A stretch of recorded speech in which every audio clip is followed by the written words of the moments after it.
Excellences, Monsieur le Président de l'Assemblée générale, Monsieur le Secrétaire général des Nations unies, Excellences, Mesdames, Messieurs les chefs d'État et de gouvernement, Mesdames, Messieurs les chefs de délégation, distingués délégués, chers compatriotes, j'ai l'immense honneur de représenter ici, à la tribune de l'Assemblée générale des Nations unies, à un carrefour particulier de son histoire, le peuple haïtien, digne et fier, qui, malgré les tempêtes de tous ordres, a toujours su se relever.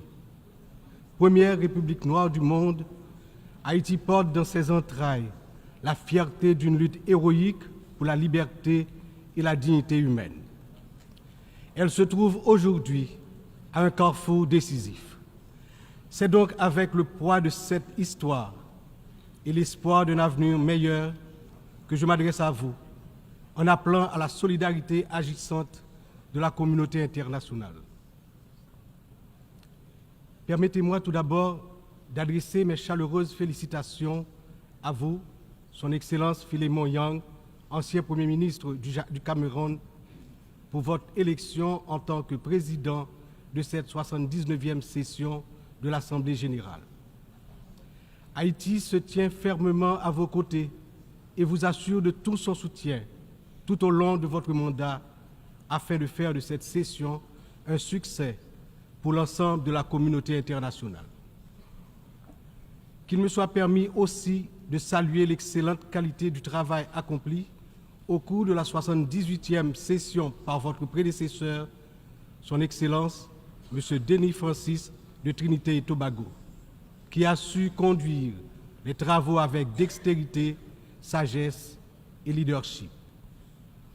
Je saisis également cette occasion pour exprimer au nom du peuple haïtien toute notre gratitude à vous, Monsieur le Secrétaire général Antonio Guterres, pour votre visite en Haïti, votre présence sur notre sol et votre soutien indéfectible à notre démarche auprès du Conseil de sécurité, notamment pour renforcer la police nationale d'Haïti. Vos récentes interventions en faveur d'Haïti ont été vivement appréciées et resteront gravées dans nos mémoires. Je tiens à exprimer ma plus profonde gratitude à la communauté internationale pour le soutien apporté à mon pays en ces temps de crise. Cette solidarité, qu'elle se manifeste à travers des initiatives de sécurité, d'aide humanitaire ou de soutien au développement, est grandement appréciée.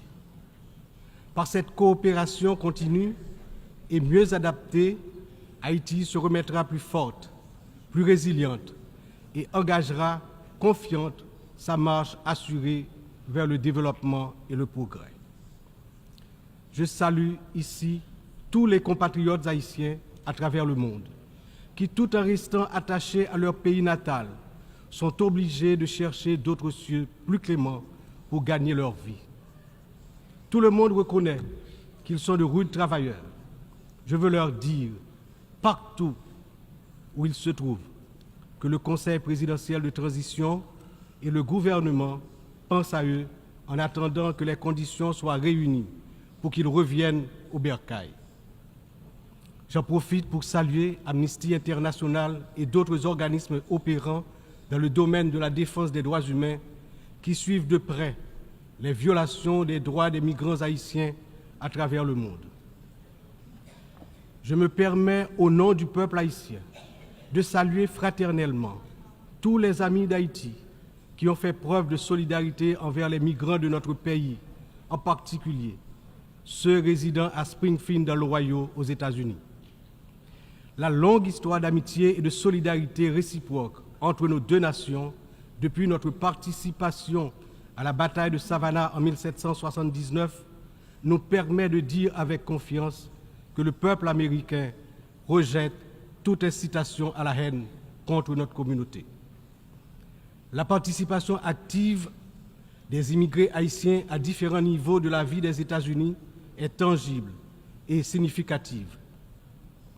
À cet égard, les passions qui émergent naturellement lors d'une campagne électorale ne devraient en aucun cas servir de prétexte à la xénophobie ou au racisme dans un pays tel que les États-Unis, une nation forgée par des immigrants de toutes origines et qui s'est érigée en modèle de démocratie à l'échelle mondiale. Monsieur le Président, Excellences, Mesdames et Messieurs, le thème de cette 79e Assemblée générale, ne laisser personne de côté, agir ensemble pour la paix, le développement durable et la dignité humaine des générations présentes et futures, résonne profondément avec les défis majeurs auxquels le monde est confronté aujourd'hui. Ce thème est un appel urgent à l'unité et à la coopération internationale dans un contexte où les inégalités, les conflits et la crise climatique exacerbent la vulnérabilité de millions de personnes à travers le globe. Alors que de nombreuses nations peinent à atteindre les objectifs de développement durable, il est plus que jamais nécessaire de garantir que toutes les voix, en particulier celles des plus marginalisées, soient incluses dans les processus de décision mondiaux. Cette thématique revêt également une importance capitale dans le contexte de la crise actuelle en Haïti. Il incarne l'essence même de notre lutte pour restaurer la paix et la stabilité, tout en assurant que chaque citoyen haïtien, chaque citoyenne puisse jouir de ses droits fondamentaux. Agir ensemble, comme le souligne le thème, est essentiel pour Haïti, car notre redressement ne peut se faire pleinement sans cette solidarité internationale. Monsieur le Président, Excellences, Mesdames et Messieurs, aujourd'hui notre monde est confronté à des défis d'une ampleur sans précédent, des défis qui préoccupent profondément l'ensemble de la communauté internationale. Les Nations Unies, dans leur mission historique de promouvoir la paix, la sécurité et le développement durable, se retrouvent en première ligne face à des crises qui menacent non seulement des nations isolées, mais l'ensemble de l'humanité.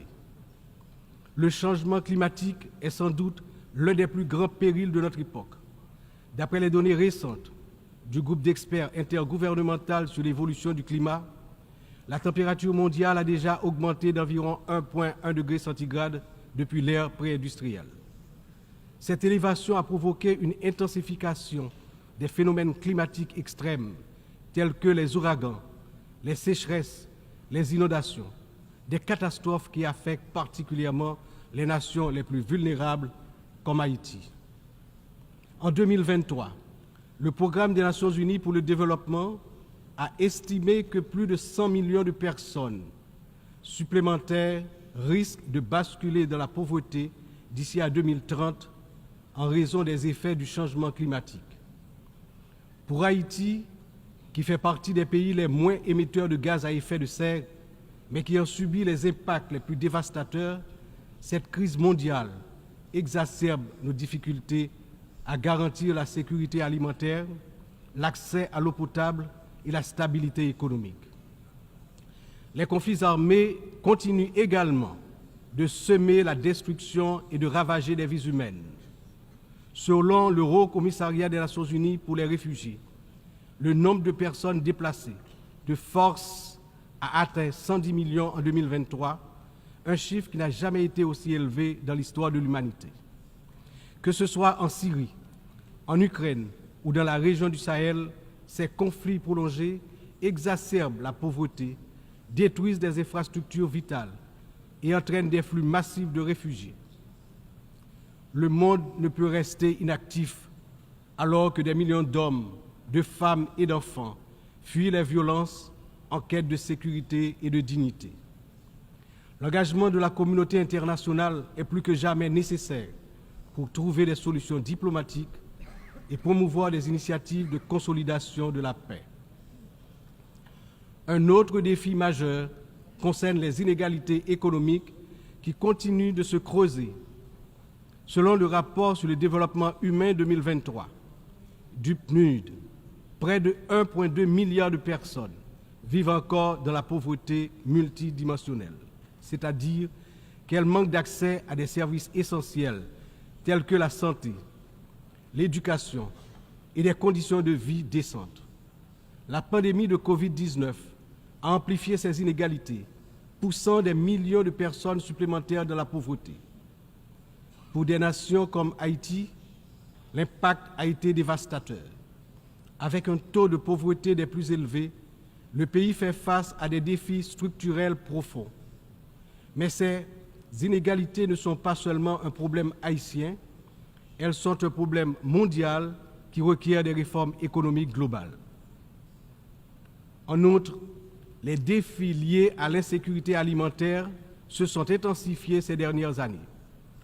Selon l'Organisation des Nations Unies pour l'alimentation et l'agriculture, plus de 735 millions de personnes dans le monde ont souffert de la faim en 2022, une augmentation alarmante qui reflète les perturbations causées par les conflits, les crises économiques et le changement climatique.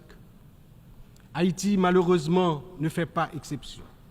Le Programme alimentaire mondial a récemment souligné que près de la moitié de la population haïtienne est en situation d'insécurité alimentaire aiguë. Cette situation n'est pas seulement une urgence humanitaire, mais une menace pour la stabilité de notre nation. Nous devons travailler ensemble pour renforcer les systèmes agricoles, garantir un accès équitable aux ressources alimentaires et lutter contre la faim de manière concertée et durable. Enfin, les progrès technologiques apportent de nouvelles opportunités, mais également de nouvelles menaces. L'accélération du développement de l'intelligence artificielle, la prolifération des cyberattaques, la désinformation mettent en danger la stabilité des démocraties à travers le monde. Le rapport de l'Union internationale des télécommunications montre que la fracture numérique reste un défi majeur avec près de 2,7 milliards de personnes n'ayant toujours pas accès à Internet en 2023. Haïti étant l'un des pays les moins connectés, doit impérativement bénéficier de soutien pour combler cette fracture numérique et participer pleinement à l'économie mondiale du XXIe siècle. Cette année, Haïti réaffirme son engagement en faveur de la préservation de notre patrimoine commun, les océans. C'est pourquoi j'annonce aujourd'hui avec fierté que Haïti signera l'accord sur la biodiversité marine au-delà des juridictions nationales, adopté le 19 juin 2023 et ouvert à la signature depuis le 20 septembre 2023. Cet accord est un outil crucial pour garantir la protection de la biodiversité marine, promouvoir une exploitation durable des ressources marines et renforcer la résilience des États insulaires comme le nôtre face aux défis du changement climatique. Haïti est déterminé à collaborer avec la communauté internationale pour s'assurer que cet accord profite à toute l'humanité, tout en contribuant à la protection des écosystèmes marins dont nous dépendons tous. Ces défis mondiaux ne peuvent être relevés que par un engagement renouvelé en faveur du multilatéralisme, de la solidarité et de l'action collective. Haïti, malgré ses difficultés, se tient prête à collaborer avec la communauté internationale pour surmonter ces crises et bâtir un avenir où la paix, la justice et la dignité humaine triomphent. Mais nous ne pouvons y arriver seuls. C'est ensemble que nous devons agir pour garantir que personne ne soit laissé de côté. Excellences, Mesdames, Messieurs, en proclamant l'indépendance d'Haïti le 1er janvier 1804, le général Jean-Jacques Dessalines, père fondateur de notre patrie, a donné aux droits de l'homme leur caractère universel. En d'autres termes, avec le triomphe de la révolution haïtienne de 1804, ayant lancé le processus de démantèlement de l'ordre colonial et esclavagiste, les droits de l'homme ont cessé d'être uniquement les droits de l'homme blanc pour devenir les droits de tous les hommes, de toutes les femmes, c'est-à-dire les droits de l'humanité tout entière. À ce titre, en tant que représentant de la République d'Haïti, porte-parole officielle du peuple haïtien, je me vois dans l'obligation d'attirer l'attention des dirigeants des grandes puissances sur le danger de guerre nucléaire menaçant l'existence des peuples sur tous les continents. Dans cette optique, au nom de la République d'Haïti, je lance un vibrant appel aux chefs d'État de tous les pays membres des Nations Unies pour leur demander d'éviter à l'humanité le péril de la fin de la civilisation sur Terre. Monsieur le Président, Excellences, Mesdames et Messieurs, je m'exprime aujourd'hui avec l'expérience de plusieurs années consacrées au service de mon pays. Mon parcours politique, profondément ancré dans l'histoire d'Haïti, m'a permis de traverser de nombreuses épreuves, toujours avec un même objectif, le progrès de mon pays, la fierté, la dignité restaurée et le bien-être du peuple haïtien meurtri. Ayant présidé le Sénat de la République de 1995 à 2000, puis ayant été témoin de moments critiques de notre histoire politique, j'ai vu de près les défis auxquels notre nation a été confrontée. Mon engagement politique remonte à une époque où les luttes pour la stabilité et la démocratie étaient omniprésentes. Aujourd'hui, en tant que président du Conseil présidentiel de transition, je me retrouve à nouveau à un moment charnière de l'histoire d'Haïti. Mon parcours m'a enseigné que la résilience et la volonté collective sont les seules voies pour garantir un avenir stable et prospère. C'est avec cette vision, ce dévouement et la force que confère cette riche expérience politique que je m'engage à conduire la transition, déterminé à mener Haïti vers la paix, la sécurité et la démocratie participative, par la tenue de la conférence nationale, le renouvellement du personnel politique à travers des élections libres, crédibles, transparentes. Le peuple haïtien, malgré ces épreuves auxquelles il est confronté, refuse de se laisser submerger par le désespoir. Des défis d'une ampleur sans précédent, une violence dévastatrice, une instabilité politique persistante, une précarité quasi générale et une pauvreté dégradante se posent à son intelligence et à ses capacités d'action. Au milieu de cette tempête, il a compris qu'il lui fallait prendre une décision courageuse, celle de se mettre ensemble, de s'unir malgré les différences profondes pour pouvoir se relever et se mettre en marche, en toute confiance, vers la sortie de la crise multidimensionnelle qui l'afflige depuis déjà trop longtemps.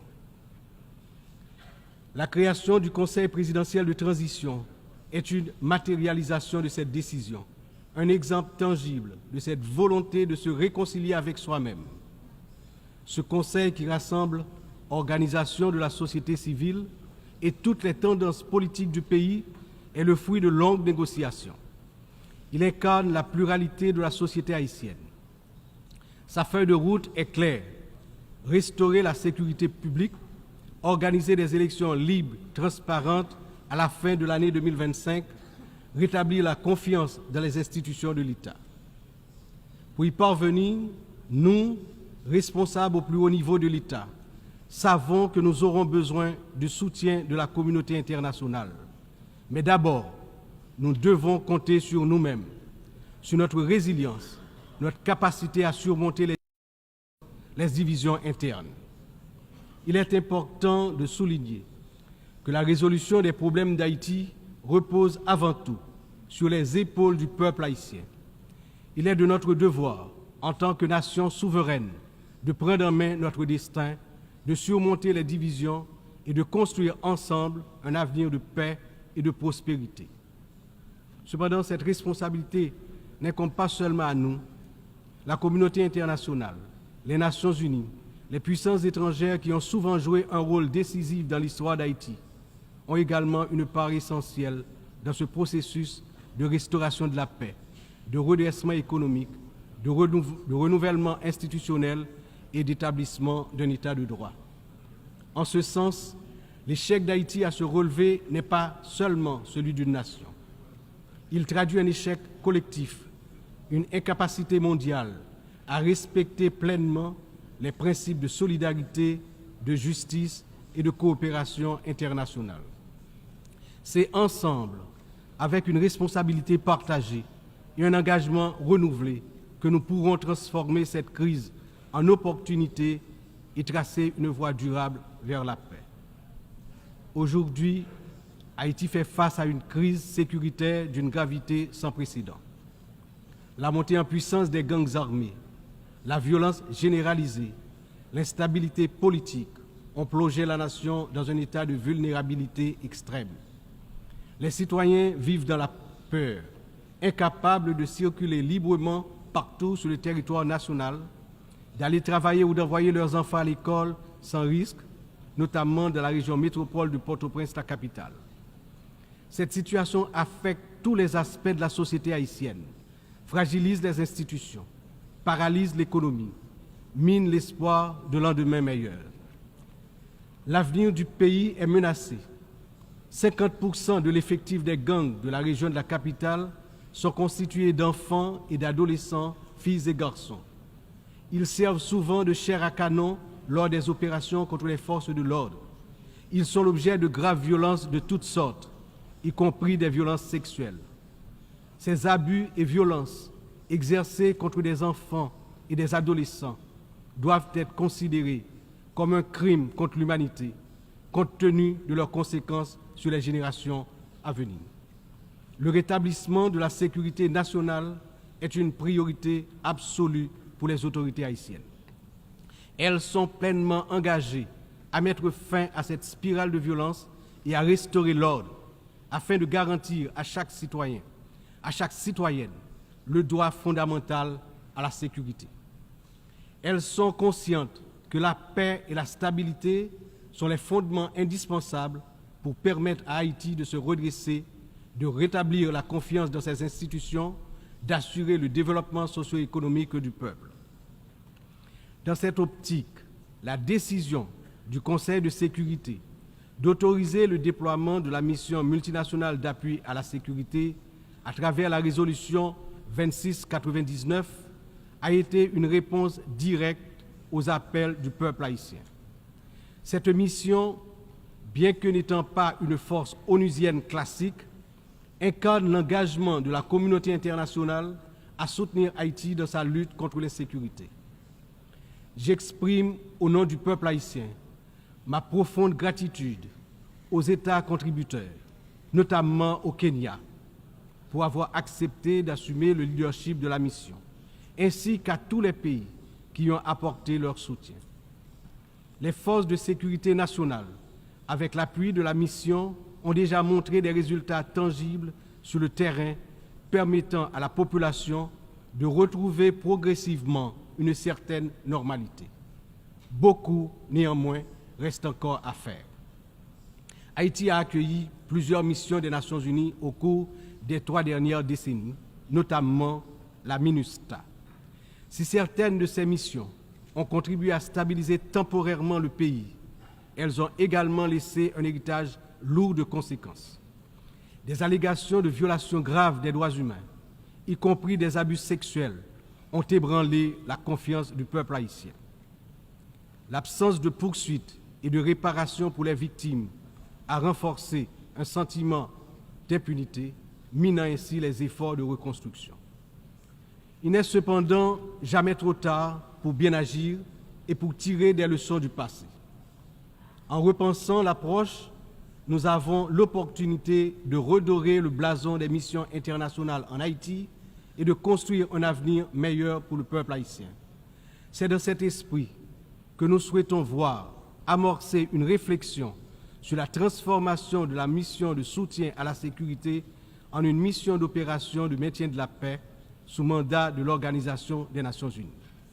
Cette transformation permettrait non seulement de sécuriser un financement plus stable et d'élargir les capacités de la mission, mais également de renforcer l'engagement des États membres en faveur de la sécurité en Haïti.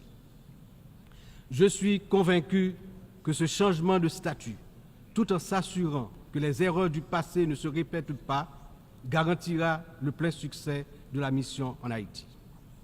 Excellences, Mesdames et Messieurs, je me tiens aujourd'hui devant cette Assemblée en tant que voix de la République d'Haïti, pays dont l'histoire est inextricablement liée aux idéaux de liberté et de justice que nous célébrons tous ici.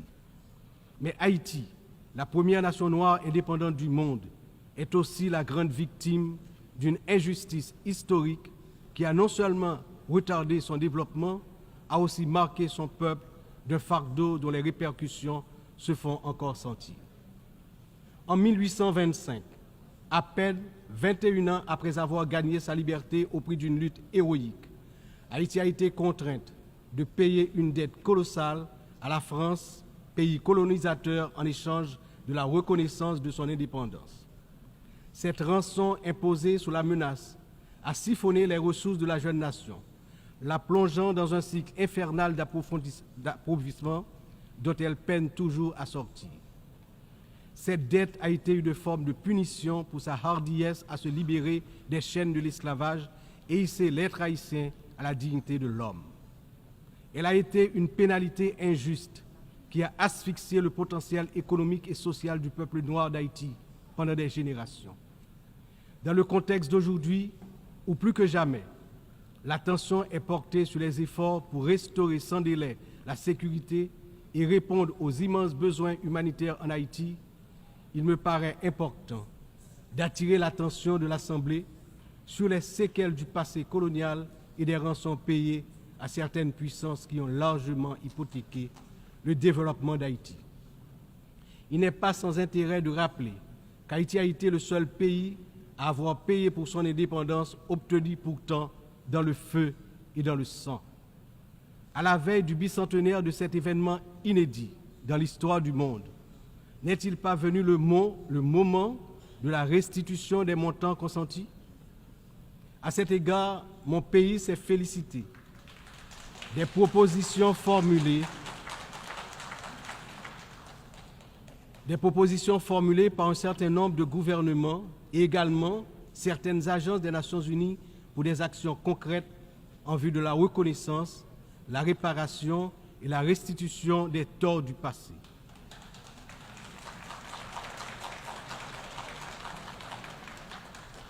Haïti a confiance sans réserve dans l'Organisation des Nations Unies, dont les piliers sont la lutte pour l'égalité entre les peuples et le maintien de la paix entre les nations, pour jouer son rôle notamment dans la mise en place des mécanismes appropriés pour faciliter le dialogue entre les pays victimes de la colonisation et les anciennes puissances coloniales.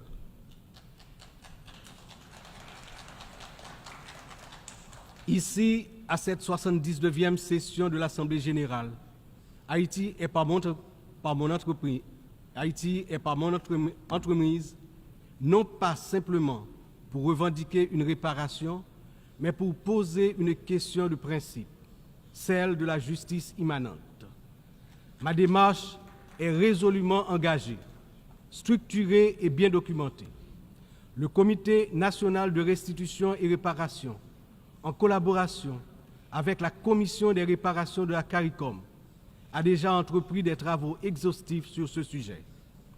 Nous demandons la reconnaissance d'une dette morale et historique et la mise en œuvre de réparations justes et appropriées qui permettront à notre peuple de se libérer des chaînes invisibles de ce passé injuste.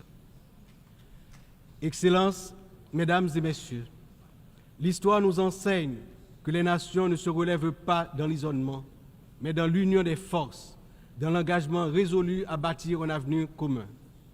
Haïti, cette terre qui a offert au monde un symbole de liberté inébranlable et qui a aidé plusieurs nations à se libérer du joug du colonialisme barbare, ne cherche pas la charité, mais la justice, le respect de sa dignité et de son droit à une existence digne et prospère. Les défis auxquels nous sommes confrontés aujourd'hui sont certes immenses, mais ils ne sont pas insurmontables. Il exige de nous tous une vision partagée, un sens profond de notre humanité commune et la détermination à transformer les crises en occasion de renouveau. Chaque nation, grande ou petite, riche ou vulnérable, porte une part de l'avenir collectif entre ses mains. C'est dans cette interdépendance que réside la force véritable du multilatéralisme. Que ce débat général soit le moment où nous réaffirmons notre engagement indéfectible envers la paix, la dignité humaine et le développement durable, car ce que nous faisons aujourd'hui résonnera dans les siècles à venir. L'histoire jugera la manière dont nous aurons su répondre aux défis de notre temps. Ensemble, dans un esprit de solidarité et de coopération, nous pouvons et nous devons construire un avenir où aucun peuple, aucune nation ne sera laissé pour compte. Vive Haïti, vive la coopération internationale. Demain, un autre pays, demain, un autre monde. Je vous remercie pour votre attention.